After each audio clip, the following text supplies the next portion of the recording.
जय हिंद। मेरा नाम है आरफा नबील और इस वीडियो में हम जानेंगे important articles of the Indian constitution. सारे एग्जाम्स के पॉइंट ऑफ व्यू से बहुत इंपॉर्टेंट है। तो स्टार्ट करते हैं important articles of Indian constitution. हमें पता है कि जब हमारा कॉन्स्टिट्यूशन नया नया बनकर तैयार हुआ था तो उस वक्त हमारे कॉन्स्टिट्यूशन में कितने पार्ट्स थे? उस वक्त हमारे कॉन्स्टिट्यूशन में 22 पार्ट्स थे। ठीक है, 22 पार्ट्स थे और आपको याद रखना आर्टिकल्स कितने थे? 395 आर्टिकल्स थे और 8 शेड्यूल्स थे। ठीक है, अब ये जो 8 शेड्यूल्स थे ये क्या होते हैं? शेड्यूल्स होते हैं जो इन्फॉर्मेशन आर्टिकल्स में नहीं होती, जो इन्फॉर्मेशन आर्टिकल्स में नहीं होती वो कहाँ पे दे देते हैं? शेड्यूल्स में। अभी हम देखेंगे शेड्यूल्स भी साथ में इंपॉर्टेंट। ठीक है, और 22 पार्ट्स थे। ठीक है, जब हमारा कॉन्स्टिट्यूशन नया नया बना था। पर आज के वक्त हम देखते हैं कि 25 पार्ट्स है। आज कितने पार्ट्स है? 25 पार्ट्स है, मतलब 3 नए पार्ट ऐड हुए। ठीक है, और आपके 395 ही आर्टिकल्स हैं। ठीक है, कई वेबसाइट्स आपको दिखेगा 445, ऐसा नहीं है। आर्टिकल्स 395 ही है, पर उसके अंदर हम देखते हैं कि उसके सब पार्ट बन चुके हैं आज। ठीक है, और शेड्यूल जो है आज 8 से कितने हो गए हैं? 12 हो गए, वो भी हम देखेंगे। ठीक है, तो सबसे पहले हम शुरुआत करते हैं आर्टिकल से। तो 395 आर्टिकल्स हैं जिसमें से कुछ आपके 20 से 30 इंपॉर्टेंट आर्टिकल्स हम पढ़ेंगे। ठीक है, तो सबसे पहले आपका आर्टिकल 1 ऑफ द कॉन्स्टिट्यूशन। तो आर्टिकल 1 से 4 आपको याद रखना है। आर्टिकल 1 से 4 जो है वो पार्ट 1 में है। ठीक है, हमने पार्ट्स बना रखे हैं। जैसे बुक, आप एक बुक ले लो और उसके पार्ट्स बना लो कि मान लीजिए आपकी बुक में 20 चैप्टर हैं, तो आपने 20 चैप्टर को कितने पार्ट्स में डिवाइड कर दिया? 5 पार्ट्स में डिवाइड कर दिया। इसी तरह हमारे जो आर्टिकल्स हैं वो पार्ट्स में डिवाइड है। ठीक है, तो सबसे पहले हम देखते हैं कि आर्टिकल 1 से 4 जो हैं, 4 आर्टिकल जो हैं वो पार्ट 1 में है, जिसमें इंपॉर्टेंट है आर्टिकल 1। आर्टिकल 1 ये कहता है कि इंडिया जो है दैट इज भारत। ठीक है, आप देखिए कि हमारी कंट्री के लिए 2 वर्ड यूज हुए हैं, इंडिया और भारत, और कोई भी वर्ड जो है वो यूज नहीं हुआ है। ठीक, कोई भी वर्ड जैसे कि हिंदुस्तान वर्ड यूज नहीं हुआ है।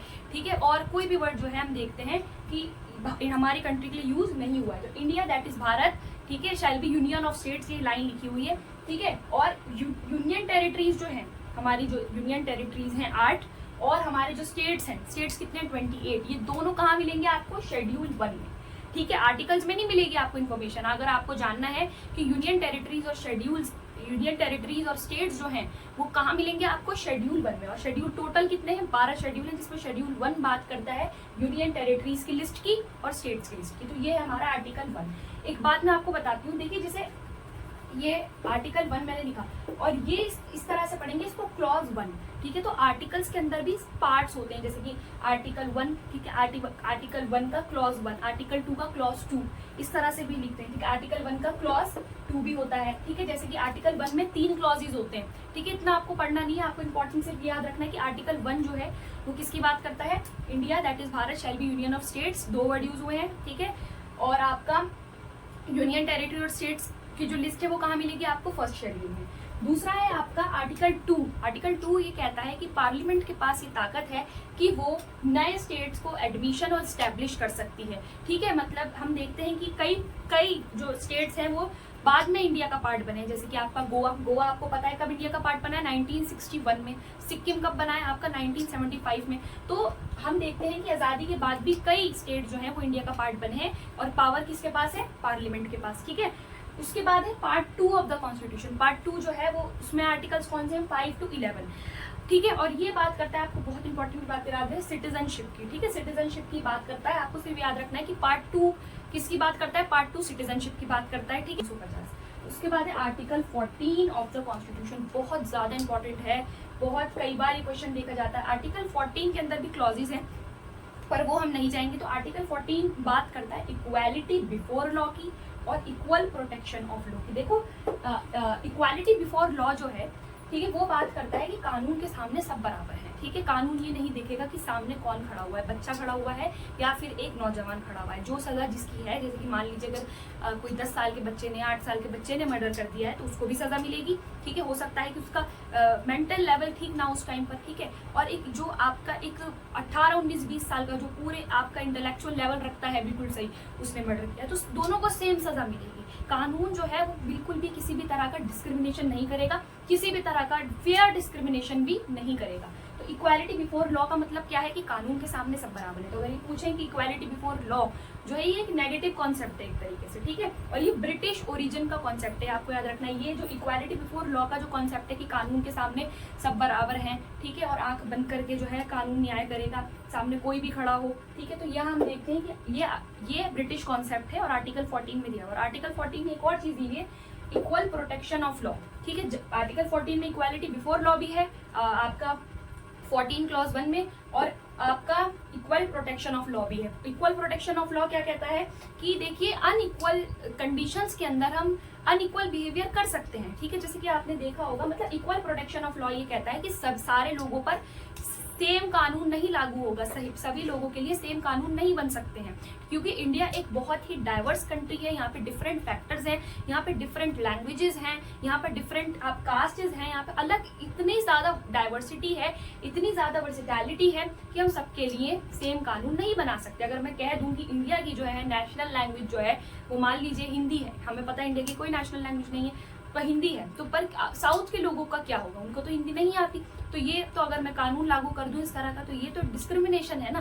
तो लैंग्वेजेस भी इतनी सारी हैं, तो इसलिए कि अनइक्वल कंडीशंस बहुत है इंडिया में, तो अनइक्वल लॉज जो है बनाए गए हैं। जैसे कि अगर मैं बात करूं विमेन सेफ्टी की, तो विमेन सेफ्टी के लिए हम देखते हैं कि मेट्रो के अंदर हम देखते हैं कि एक अलग कोच होता है किसके लिए आपके विमेन के लिए, ठीक है। तो क्या ये डिस्क्रिमिनेशन है? ये एक फेयर डिस्क्रिमिनेशन है, ताकि उनकी सेफ्टी की जाए। तो पब्लिक वेलफेयर की जब हमारी बात आती है, ताकि हम पब्लिक वेलफेयर कर सकें ठीक तरीके से, एक बेटर पब्लिक वेलफेयर कर सकें, तो उसके लिए हमें एक फेयर डिस्क्रिमिनेशन करना पड़ता है, ठीक है। तो इसको बोलते हैं इक्वल प्रोटेक्शन ऑफ लॉ, मतलब कानून सबकी प्रोटेक्शन करेगा अनइक्वल कंडीशन में, अनइक्वल तरीके से, ठीक है।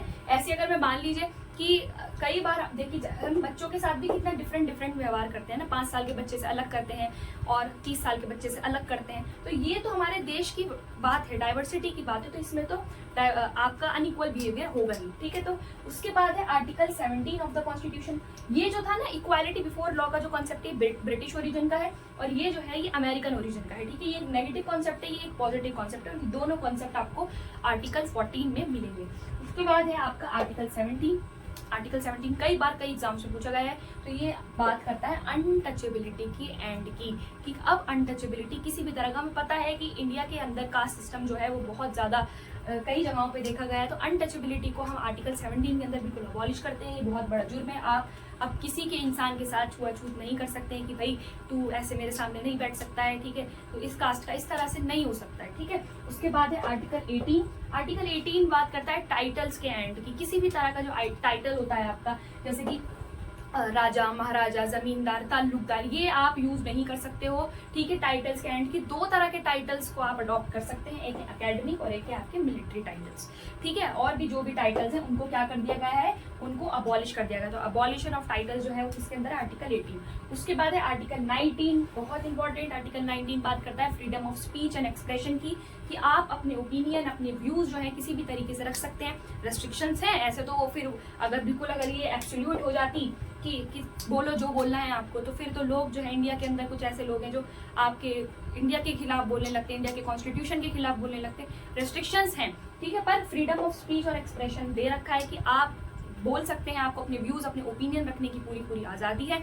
और आप वो प्रिंट करके लिखें, मीडिया के द्वारा करें, या फिर आप फिल्म बनाएं उस पर, वो आपका पर्सनल मैटर है, आप जिस तरह से अपने व्यूज एक्सप्रेस करना चाहते हैं करें। तो एक्सप्रेशन जो है दे रखा है। उसके बाद है आर्टिकल 16 क्लॉज 4, ठीक है। आर्टिकल 16 क्लॉज 4 ये इंपॉर्टेंट है, ये वाला जो 16 क्लॉज 4 है, ये बताता है रिजर्वेशन, जो गवर्नमेंट जॉब्स हैं, जो गवर्नमेंट पोस्ट हैं, उनके अंदर रिजर्वेशन दिए जाती है बैकवर्ड क्लासेस को, बैकवर्ड क्लासेस जैसे आपके SC ST को, ठीक है। तो इसमें हम देखते हैं कि रिजर्वेशन की बात हुई किसके लिए, बैकवर्ड क्लासेस के लिए। उसके बाद है आर्टिकल 21। आर्टिकल 21 बात करता है राइट टू लाइफ की, ठीक है, पर्सनल लिबर्टी की, राइट टू प्राइवेसी की, और स्लीप पीसफुली, बिना किसी डिस्टर्बेंस के आप सो सकते हैं, ठीक है। अगर आपकी नींद में कोई परेशानी कर रहा है, मान लीजिए रात के 2 बजे कोई आपका पड़ोसी जो है गाने बजा रहा है, तो ये आपके फंडामेंटल राइट के विरुद्ध है, ठीक है। तो ये हम देखते हैं कि आर्टिकल 21 जो है ये राइट टू लाइफ, ठीक है, आपका जीने का अधिकार, personal liberty, right to privacy, ठीक है, राइट टू प्राइवेसी की बात करता है, और स्लीप पीसफुली जो है, ये सब सारी बातें किसमें आती हैं, आपके आर्टिकल 21 में। उसके बाद हम बात करते हैं आर्टिकल 21A। देखिए ये जो एक होता है स्मॉल ए जैसे कि अगर मैं ऐसे लिख रही हूँ आर्टिकल 21A और एक में लिख रही हूँ आर्टिकल 21A, इसमें फर्क होता है, ठीक है। तो आर्टिकल 21A जैसे कि ये होगा, ये कॉन्स्टिट्यूशन के अंदर हो गई, पर ये अमेंडमेंट मतलब ये बाद में ऐड हुआ है। जब कॉन्स्टिट्यूशन बन चुका था उसके बाद में अमेंडमेंट हुआ, कोई चेंज हुआ और उस चेंज के बाद ये आर्टिकल जो है ऐड हुआ। मतलब ओरिजिनल कॉन्स्टिट्यूशन में जो चीज नहीं थी, जो बाद में ऐड हुई है, ठीक है, तो वो हम इस तरह से दिखाते हैं, ठीक है, कैपिटल में। तो आर्टिकल 21A जो है ये 86th कॉन्स्टिट्यूशनल अमेंडमेंट के बाद हम देखते हैं कॉन्स्टिट्यूशन में ऐड हुआ था। देखिए जो अमेंडमेंट्स का जो पूरा वीडियो है वो इसके बाद में बनाऊंगी, जितनी भी इंपॉर्टेंट अमेंडमेंट्स हैं वो इसके बाद में बनाऊंगी। तो इसमें कुछ मेजर अमेंडमेंट्स ही बताऊंगी। तो आपका 21A जो है ये 86 कॉन्स्टिट्यूशनल अमेंडमेंट के बाद ऐड हुआ था और ये बात करता है राइट टू एजुकेशन की स्टेट की जिम्मेदारी है कि वो राइट टू एजुकेशन कंपलसरी और फ्री एजुकेशन जो है वो प्रोवाइड करे। 6 से 14 साल के बच्चों के लिए free and compulsory education provide करे। उसके बाद है आर्टिकल 20 और आर्टिकल 21। ये बात है, ये आपको याद रखनी है कि आर्टिकल 20 और आर्टिकल 21A जो है ये एक ऐसे आर्टिकल्स हैं जो आपके इमरजेंसी के टाइम पर भी सस्पेंड नहीं हो सकते हैं, ठीक है। ये आपको याद रखना है कि आर्टिकल 20 और आर्टिकल 21A ऐसे आर्टिकल्स हैं जो इमरजेंसी के टाइम, जब आपातकाल लगता है देश के अंदर, उस टाइम पर भी ये आपसे नहीं छीने जा सकते हैं। आप आर्टिकल 23 क्लॉज 1 ये बात करता है प्रोहिबिशन ऑफ ह्यूमन ट्रैफिक, मतलब आपकी खरीद बेच जो होता है, इंसानों का खरीद बेच बिल्कुल जो है अब जुर्म है। और बेगार आपको पता है कि जब हम बिना पैसे दिए किसी से काम करा लेते हैं उसको बेगार कहते हैं। बेगार अब एक बहुत बड़ा जुर्म है, ये आपका फंडामेंटल राइट है। उसके बाद है आर्टिकल 24। आर्टिकल 24 ये बात करता है कि कोई भी बच्चा जो 14 साल से छोटा है, बिलो 14 ईयर्स, किसी भी हजार्डियस फैक्ट्री, खतरनाक फैक्ट्री जैसे माइनिंग, कोयलिंग, इस टाइप के किसी भी काम में नहीं होगा, खतरनाक काम में नहीं, और दिखा तो इस जो मालिक होगा उसके खिलाफ बहुत सख्त कार्यवाही की जाएगी, ठीक है। तो आर्टिकल 24 क्या बात करता है, प्रोहिबिशन किसको रोकता है, चाइल्ड लेबर को रोकता है कि भाई जो आपके 14 साल के छोटे बच्चे हैं वो किसी भी जो खतरनाक फैक्ट्रीज हैं, डेंजर जहां पर आपका बहुत होता है, वहां पर काम नहीं करेंगे। आपके बाद आर्टिकल 25 बात करता है फ्रीडम ऑफ रिलीजन की। फ्रीडम ऑफ रिलीजन की भाई भारत में सभी धर्मों के लोग जो है अपने धर्मों की प्रैक्टिस कर सकते हैं। उसके बाद आर्टिकल 27 बात करता है कि किसी भी तरह का कोई फी, कोई टैक्स जो है वो किसी भी रिलीजन पे भारत में नहीं लगेगा। आर्टिकल 32 बहुत इंपॉर्टेंट है। आर्टिकल 32 है राइट टू कॉन्स्टिट्यूशनल रेमेडीज। मतलब देखिए, ठीक है हमारे पास ये आर्टिकल है अनटचेबिलिटी का, आर्टिकल 17 की कोई भी अनटचेबिलिटी नहीं कर सकता, ठीक है। फिर भी अगर मान लीजिए मेरे साथ किसी ने ऐसा बिहेवियर किया अनटचेबल वाला कि मैं अनटचेबल हूँ, तो मैं कहाँ जाऊंगी, ठीक है। मेरे पास कोई ना कोई ऐसा कोई अथॉरिटी तो होनी चाहिए जो उस चीज को रोके। तो ये वही आर्टिकल है, ये अधिकार आर्टिकल 32 ये अधिकार देता है आपको कि आप सुप्रीम कोर्ट जा सकते हो, ठीक है। अगर आपके किसी भी राइट का, फंडामेंटल राइट का वायलेशन होता है तो आप कहाँ जा सकते हो, तो आप सुप्रीम कोर्ट जा सकते हो। और सुप्रीम कोर्ट जो है वो रिट्स जारी करता है। रिट्स कौन कौन से आपके, हैबियस कॉर्पस है, प्रोहिबिशन है, क्यो वारंटो, मैंडामस, ठीक है, सर्चुररी, ये जो है आपके, ये 5 जो है आपके क्या है, ये आपके रिट्स हैं। रिट्स क्या होते हैं हम दूसरी वीडियो में जानेंगे, पर आपको याद रखना है कि आर्टिकल 32 जो है वो कौन सा है, राइट टू कॉन्स्टिट्यूशनल रेमेडीज है, और इसमें आप सुप्रीम कोर्ट जा सकते हैं अगर आपका कोई भी राइट वायलेट होता है, ठीक है। उसके बाद देखिए आर्टिकल 31 पहले राइट टू प्रॉपर्टी था, पर अभी हमें पता है कि वहां पर राइट टू प्रॉपर्टी नहीं है, ठीक है। तो राइट टू प्रॉपर्टी जो है, राइट टू प्रॉपर्टी 31 में नहीं है, एज अ फंडामेंटल राइट नहीं है, वो अब हमारा क्या है, एक लीगल राइट है अंडर आर्टिकल आपका 300A, ठीक है। तो पहले अब अगर एक क्वेश्चन आया आपका राइट टू प्रॉपर्टी जो है कहाँ शिफ्ट हो चुका है, 300A में शिफ्ट हो चुका है बाय 44th कॉन्स्टिट्यूशनल अमेंडमेंट, ठीक है, 1978। और फिर है आपका directive principles of state policy. Directive principles of state policy आपका पार्ट 4 में है, ठीक है। अच्छा, फंडामेंटल राइट कौन से पार्ट में है आपके कॉन्स्टिट्यूशन के, आप मुझे बताएंगे फंडामेंटल राइट कॉन्स्टिट्यूशन के कौन से पार्ट में, और उसे किस नाम से जाना जाता है, उस पार्ट को मैं बता देती हूँ, ठीक है। मैग्ना कार्टा कहा जाता है, पार्ट आप बताएंगे। तो directive principle of state policy जो है वो कौन से उसमें है, पार्ट 4 में है, और आर्टिकल 36 to 51 है, वो अभी हम कवर करेंगे, ठीक है। आर्टिकल 36 to 51 किसकी बात करता है, directive principle of state policy की। और ये कोर्ट इसको लागू नहीं करा सकता, आप इसके लिए कोर्ट नहीं जा सकते हैं। अगर ये लागू नहीं हो सकते तो आप इसके लिए कोर्ट नहीं जा सकते, नॉन जस्टिसेबल होते हैं, इसके लिए आप न्याय नहीं मांग सकते। फंडामेंटल राइट जस्टिसेबल होते हैं। तो ये हमने देखा का 39A। आर्टिकल 39A जो है वो कॉन्स्टिट्यूशन में 42nd कॉन्स्टिट्यूशनल अमेंडमेंट के बाद ऐड हुआ था, मतलब ओरिजिनली नहीं था। और और ये बात करता है फ्री लीगल एड की, मतलब स्टेट की ये जिम्मेदारी है कि वो इक्वल जस्टिस प्रोवाइड करे सारे लोगों को, और उसके लिए वो क्या दे लोगों को, किसकी फैसिलिटी दे, फ्री लीगल एड की। उसके बाद है article 44, article 44 of the constitution बात करता है यूनिफॉर्म सिविल कोड की, ठीक है। यूनिफॉर्म सिविल कोड क्या, कि सभी लोगों के लिए अडॉप्शन के मामले में भी, और आपके अडॉप्शन का मामला, मैरिज का मामला, इन सब के लिए भी समान कानून लागू हो, डिवोर्स के मामले, इन सब के लिए समान कानून लागू हो।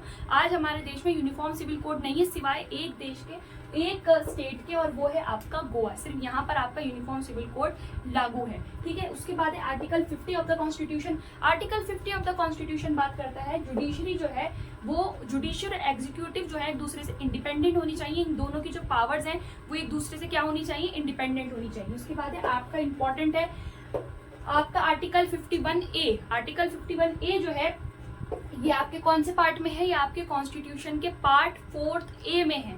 मैंने आपको बताया था कि कॉन्स्टिट्यूशन में कितने पार्ट हैं, टोटल 25 पार्ट्स हैं, ठीक है। जिसमें से आपका जो पार्ट 4A है उसमें आपकी फंडामेंटल ड्यूटीज हैं। कितनी फंडामेंटल ड्यूटीज हैं हमारी 11 फंडामेंटल ड्यूटीज हैं। पहले 10 फंडामेंटल ड्यूटीज थी, पर 86 कॉन्स्टिट्यूशन अमेंडमेंट के बाद 11 हो गई थी, ठीक है।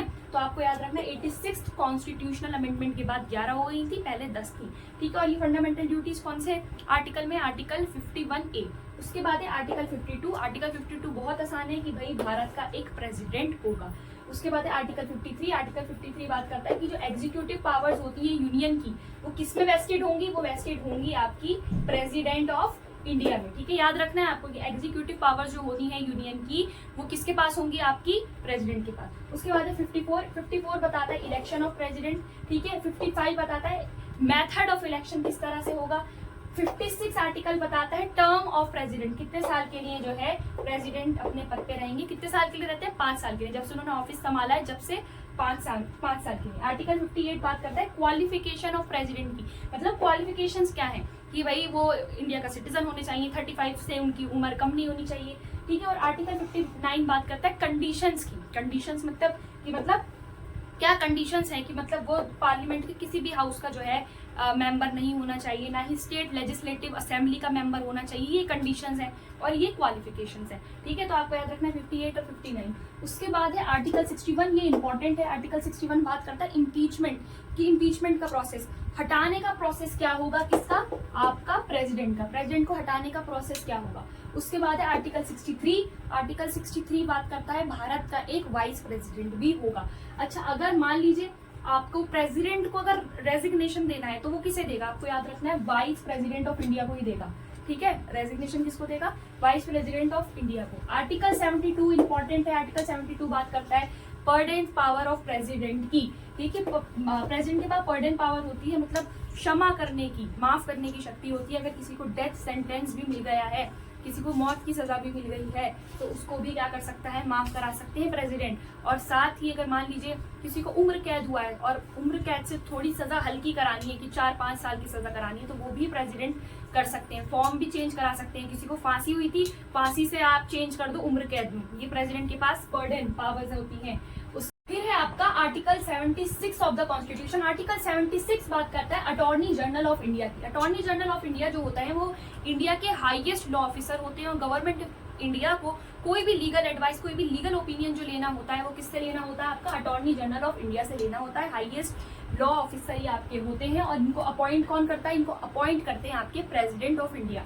उसके बाद है article 79 of the constitution. Article 79 बात करता है कि इंडिया का एक पार्लियामेंट होगा जिसमें लोकसभा, राज्यसभा और प्रेसिडेंट होगा, तो ये तीनों मिलकर आपकी पार्लियामेंट जो है वो बन जाती है। उसके बाद है article 80 of the constitution. Article 80 बात करता है राज्यसभा की, ठीक है। आर्टिकल 80 किसकी बात करता है, आपकी राज्यसभा की, कि भाई एक राज्यसभा होगी जिसकी मैक्सिमम स्ट्रेंथ कितनी होगी, 250 होगी, और जिसमें जो 12 मेंबर्स होंगे वो नॉमिनेट होंगे, जिनका आर्ट में, कल्चर में, लिटरेचर में, साइंस में बहुत कंट्रीब्यूशन होगा, वो जो है राज्यसभा के 12 नॉमिनेट मेंबर में से हो सकते हैं, ठीक है। उसके बाद है आर्टिकल 81। आर्टिकल 81 बात करता है कंपोजिशन ऑफ लोकसभा की, कि भाई लोकसभा में जो है आपकी मैक्सिमम जो स्ट्रेंथ रहेगी वो कितनी रहेगी, 550। पहले 552 थी, क्योंकि पहले 2 एंग्लो इंडियंस हुआ करते थे, अब वो एंग्लो इंडियंस नहीं रखे जाते, ठीक है, नहीं होते इसमें लोकसभा में। आपका आर्टिकल 108 बात करता है ज्वाइंट सिटिंग ऑफ पार्लियामेंट की, जो कौन बुला सकता है, आपका प्रेसिडेंट बुला सकता है। ठीक है, तो प्रेसिडेंट जो आपको याद रखना है कि ज्वाइंट सिटिंग बुला सकता है, उसके पास ये राइट।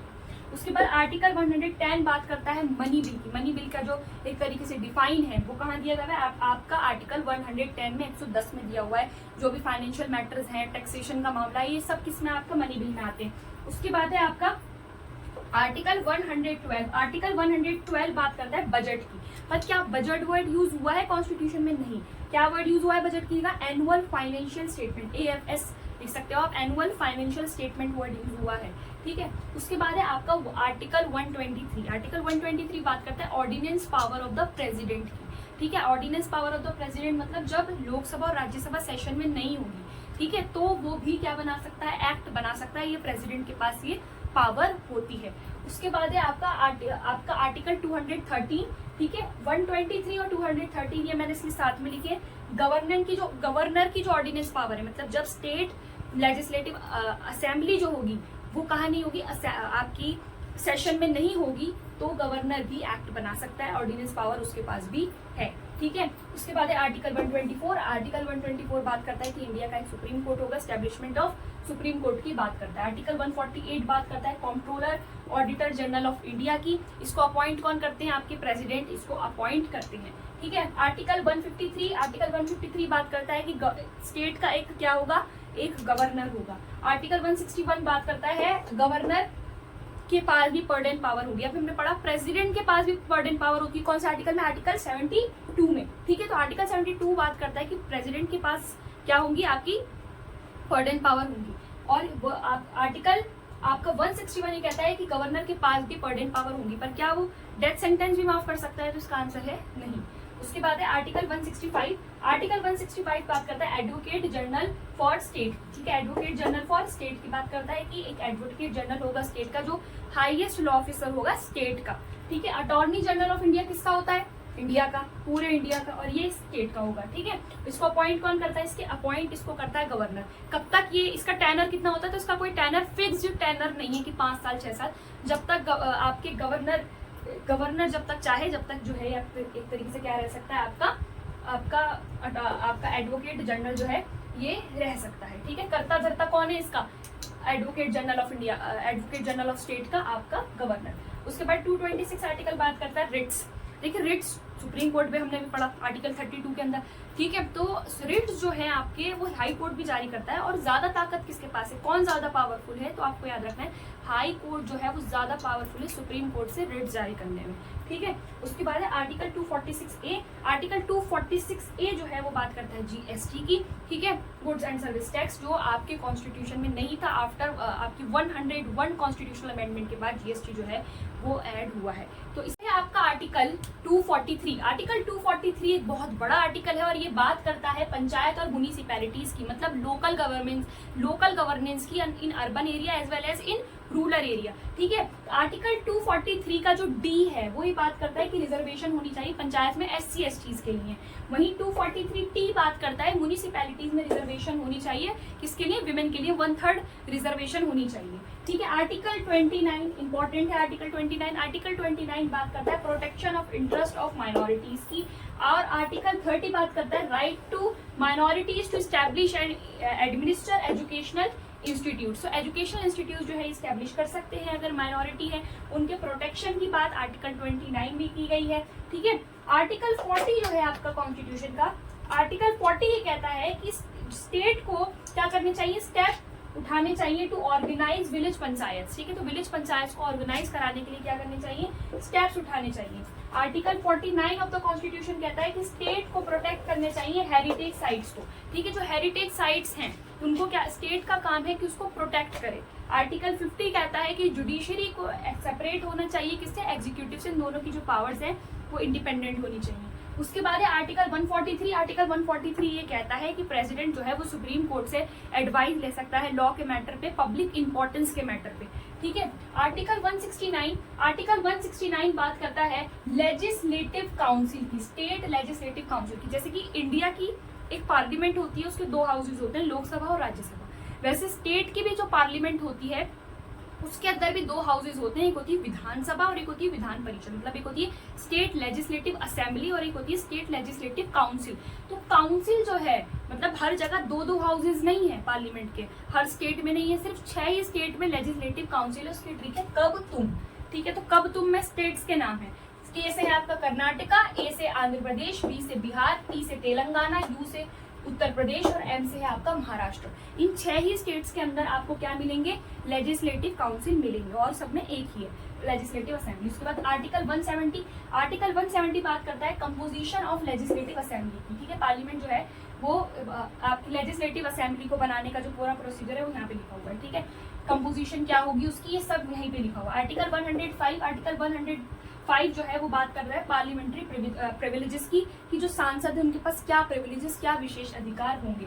तो ये हमने कुछ इंपॉर्टेंट अमेंडमेंट्स देखे, जो भी इंपॉर्टेंट अमेंडमेंट्स है वो हमने कवर किए हैं। नेक्स्ट जो वीडियो में बनाऊंगी वो बनाऊंगी आपकी मैं कॉन्स्टिट्यूशनल अमेंडमेंट्स पर, जो भी इंपॉर्टेंट कॉन्स्टिट्यूशनल अमेंडमेंट है जैसे 42nd 44th, ये जितने भी इंपॉर्टेंट 86 जो हमने बात भी करी है इस वीडियो में, वो उससे भी ज्यादा कुछ इंपॉर्टेंट आपके अपडेट्स हैं जो हम नेक्स्ट वीडियो में करेंगे। आई होप आपको ये वीडियो पसंद आई होगी। थैंक यू सो मच, बहुत बहुत धन्यवाद।